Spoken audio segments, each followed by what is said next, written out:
mais de 6 mil indígenas estão em Brasília esperando o julgamento do marco temporal pelo STF. Estava marcado para quarta, depois adiou para quinta, e quando foi iniciar a sessão, o presidente do tribunal, Luiz Fux, propôs o adiamento para o dia 1º de setembro. Foi um baita desrespeito com todas aquelas pessoas que estão esperando uma definição que é essencial para o futuro delas e das próximas gerações. Mas afinal, o que é um marco temporal e por que isso é tão importante para os povos indígenas? Esse é o tema de hoje do nosso Café com Bolos. E aí, tem tempo para um cafezinho?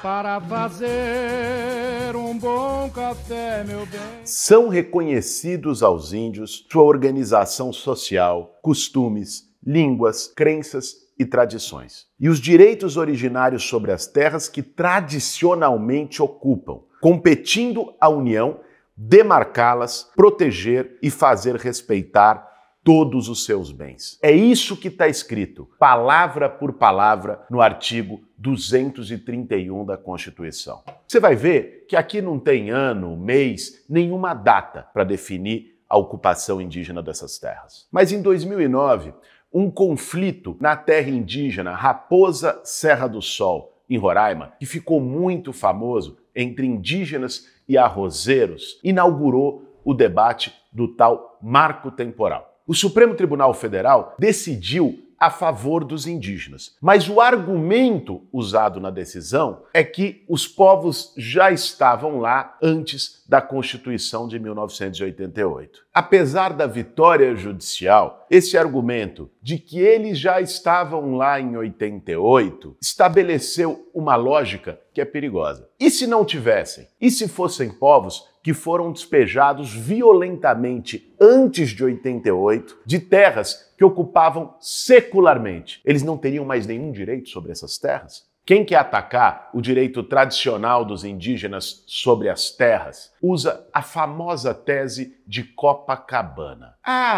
E se um dia uma etnia indígena resolver reivindicar a praia de Copacabana porque estiveram lá há 500 anos atrás? Na verdade, é uma tentativa de levar um argumento ao absurdo, ao deboche, para desmoralizar a luta pela demarcação de terras. Como conta o jornalista Rubens Valente, esse tipo de argumento debochado já apareceu em jornais desde os anos 50. Foi usado numa sessão do Supremo Tribunal Federal em 2014 e já virou motivo de propaganda de página inteira no Estadão, paga por ruralistas. O fato é que, como disse Alberto Terena, da Articulação dos Povos Indígenas do Brasil, a APIB, o marco temporal e essa história da teoria de Copacabana é um assinte contra os povos indígenas. Primeiro, porque não faz nenhum sentido usar como exemplo terras que notoriamente não são reivindicadas pelos indígenas. Em segundo lugar, porque isso significa legitimar toda uma série de violências que foram cometidas antes de 1988, particularmente na ditadura militar, contra os povos indígenas, alijando eles das suas terras. E naquele período, justamente pelo autoritarismo, os povos indígenas não tinham sequer oportunidade de voz para poder reivindicar e fazer a luta. É por isso que os povos indígenas em luta têm utilizado o lema de que a nossa história não começa em 1988. E é por isso também que o julgamento que vai acontecer agora no Supremo Tribunal Federal é tão importante. É um pedido de reintegração de posse numa terra reivindicada pela etnia Ibirama-Laclanô. O território em disputa foi sendo reduzido por décadas e os indígenas nunca deixaram de reivindicar ele. Inclusive, a área já foi declarada pela FUNAI como parte de sua terra tradicional. Essa definição judicial vai ter um caráter de precedente para todas as disputas do gênero que acontecem no país. Não é à toa que a Sônia Guajajara disse que essa é a maior mobilização indígena desde a redemocratização do Brasil. Tem muita coisa em jogo. Ser contra o marco temporal de 1988 é defender a cultura de povos milenares que foram aniquilados pela colonização. É mais do que isso. É também defender um outro futuro para o nosso país. Os povos indígenas são os maiores responsáveis pela preservação da Amazônia. Para que a gente tenha uma ideia, enquanto nas propriedades rurais da Amazônia nós já temos mais de 52% de desmatamento, nas terras indígenas esse índice é de só 2%.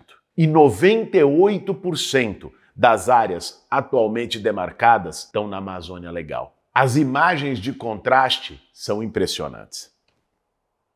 Eu fui, faz uns 2 anos, lá para a terra indígena de Araribóia, que é da etnia Guajajara, na Amazônia Maranhense. Fui a convite da Sônia Guajajara e andei pelas aldeias lá e conheci, inclusive, os guardiões. Isso não é só nos Guajajara. Vários povos indígenas têm pessoas que são destacadas pela aldeia para serem os guardiões da floresta. Então, eles têm a responsabilidade, coisa que o Estado não faz. Aliás, está por tudo, cortou recursos da FUNAI, cortou recursos do IBAMA, não tem fiscalização nenhuma. Então entra madeireiro, o Bolsonaro falando de garimpo na terra indígena. E é essa turma que garantia a preservação, que tirava os madeireiros ilegais das terras, que preservava a floresta. E eu vi isso acontecendo lá. Então quando a gente vê esses dados, eles são resultado da resistência indígena na unha. Porque tem muito interesse, bicho, tem muito negócio ali. Por que está tendo esse desmatamento na Amazônia? Ah, só porque o Bolsonaro quer destruir o planeta? Deve querer mesmo, mas a questão não é essa. Que ele está comprometido com o interesse de um agronegócio predatório que amplia a fronteira agrícola. Né? O negócio é ampliar a fronteira agrícola para plantar soja, para fazer pastagem, né? Para o agronegócio exportador. E aí sai devastando a Amazônia. A terra indígena, ela é uma barreira para isso. Então, as lutas, as disputas que existem de demarcação de terra, né, e o marco temporal vai influenciar diretamente nisso, são decisivas para a preservação da Amazônia brasileira e de várias florestas que a gente tem. Sem falar no tema do garimpo, da mineração. O Bolsonaro, ele é viciado, toda hora ele falou na campanha eleitoral já em 18, que queria liberar a mineração em terra indígena. Eu estava outro dia em Roraima, conversei com o Davi Copenaua, uma liderança indígena também, renome internacional, uma figura Yanomami, de muita luta. E ele falava, o governador de Roraima é bolsonarista, como eles têm atuado para botar, assim, ali debaixo do pano, né, às vezes tentando comprar povos indígenas para botar o garimpo lá. E já tem um monte de estudo, cara. O garimpo, a quantidade de mercúrio que bota ali no processo de garimpo, polui o rio, mata peixe, e, evidentemente, afeta a saúde de quem consome esses peixes, de quem bebe a água do rio. Em última instância, nós não estamos falando só de uma luta indígena pelas suas terras. Nós estamos falando de futuro, estamos falando de preservação ambiental, nós estamos falando de preservação do planeta. Foram 521 anos de extermínio dos povos indígenas no Brasil. Dizimados, expulsos das suas terras, muitas etnias desapareceram. Ser contra o marco temporal é defender o direito à diversidade étnica e cultural. É defender o direito à vida das atuais e futuras gerações desses povos. Na verdade, o marco temporal significa o fim da demarcação de terras indígenas. Por isso, é tão importante que o STF se posicione e vote contra esse absurdo. Os indígenas que estão em Brasília, na esplanada dos ministérios, no gramado do Congresso Nacional, na Praça dos Três Poderes, estão fazendo história. Todo apoio à luta deles, que também é nossa. Esse foi mais um Café com Bolos.